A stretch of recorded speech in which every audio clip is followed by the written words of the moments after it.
நீங்கள் இணைந்திருப்பது முதன்மை செய்திகளுடன். செய்திகளுக்காக நான் ஃபாரிகா ஃபைசல். விரிவான செய்திகளுக்கு செல்லும் முன்னர் முதலில் தலைப்புச் செய்திகள். செவ்வந்தியின் உருவொற்றுமையை கொண்ட யாழைச் சேர்ந்த பெண்ணால் போலீசார் குழப்பத்தில். அடுத்த ஆண்டு நோபல் பரிசு ட்ரம்புக்கு அடித்துச் சொல்லும் இஸ்ரேல். இலங்கைக்கு வரும் அமெரிக்கர்களுக்கு பயண ஆலோசனை வழங்கியுள்ள அமெரிக்கா. மத்திய கிழக்கு அழிந்துவிடும் என எச்சரித்த ஜோர்டான் மன்னர் 2ஆம் அப்துல்லா. இஸ்ரேல் நாடாளுமன்றத்தில் ட்ரம்ப் உரையாற்றும் போது எழுந்த எதிர்ப்பு. இனி தொடர்வது விரிவான செய்திகள். இஷாரா செவ்வந்தியுடன் சேர்த்து நேபாளத்தில் கைது செய்யப்பட்ட யாழ்ப்பாணத்தைச் சேர்ந்த பெண் செவ்வந்தியின் உருவ ஒற்றுமை கொண்டுள்ளதாக தெரிவிக்கப்பட்டுள்ளது.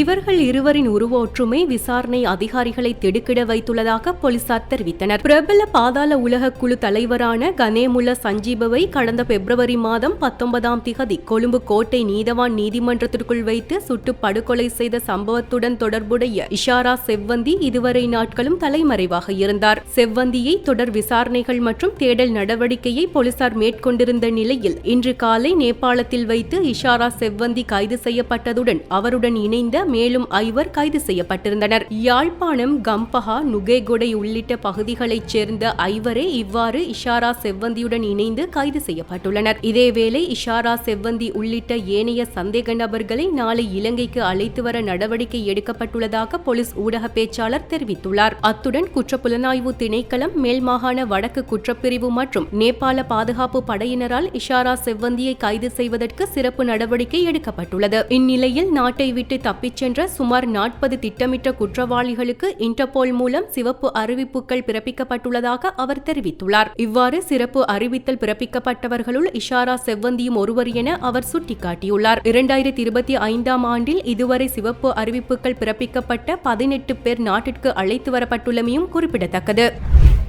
அடுத்த ஆண்டு ட்ரம்புக்கு நிச்சயம் நோபல் பரிசு வழங்கப்பட வேண்டும் என இஸ்ரேல் வலியுறுத்தியுள்ளது.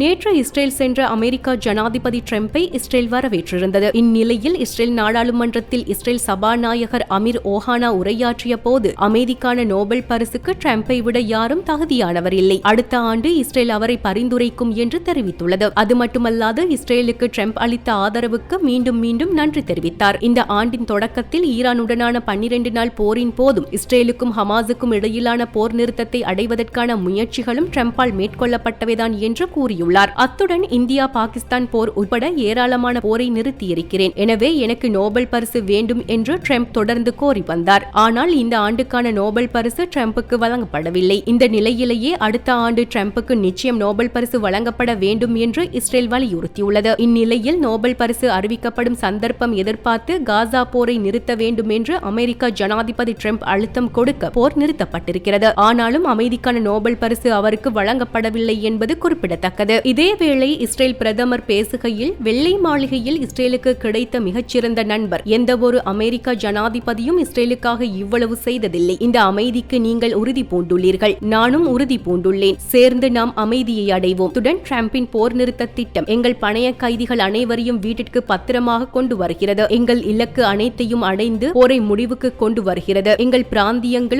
அதற்கு அப்பாலும் அமைதியின் விரிவாக்கத்திற்கான கதவுகளை திறக்கிறது என்று ட்ரம்பை புகழ்ந்து பாராட்டியிருக்கிறார். இலங்கைக்கான பயண ஆலோசனையை அமெரிக்கா புதுப்பித்துள்ளதாக அமெரிக்கா வெளியுறவுத்துறை அறிவுறுத்தல் வழங்கியுள்ளது.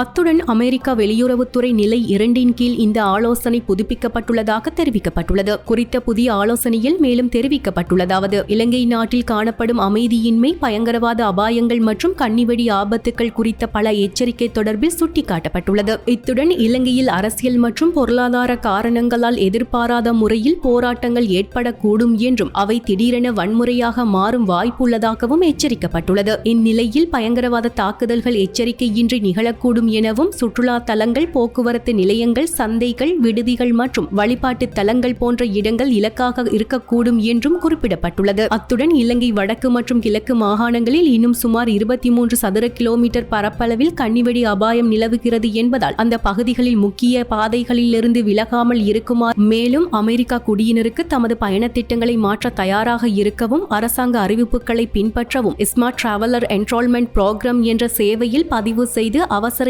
எச்சரிக்கைகளை பெறுமாறும் அறிவுறுத்தப்பட்டுள்ளது. அத்துடன் இலங்கையில் உள்ள தூர பிரதேசங்களில் அவசர நிலைகளில் உதவி வழங்கும் திறன் வரையறுக்கப்பட்டுள்ளதாகவும் சுட்டிக்காட்டப்பட்டுள்ளது. இந்த ஆலோசனை இலங்கையில் ஏற்பட்டு வரும் அரசியல் மாற்றங்கள் மற்றும் பாதுகாப்பு சூழ்நிலைகளையும் கருத்தில் கொண்டு வெளியிடப்பட்டுள்ளதாக அமெரிக்கா வெளியுறவுத்துறை தெரிவித்துள்ளமை குறிப்பிடத்தக்கது.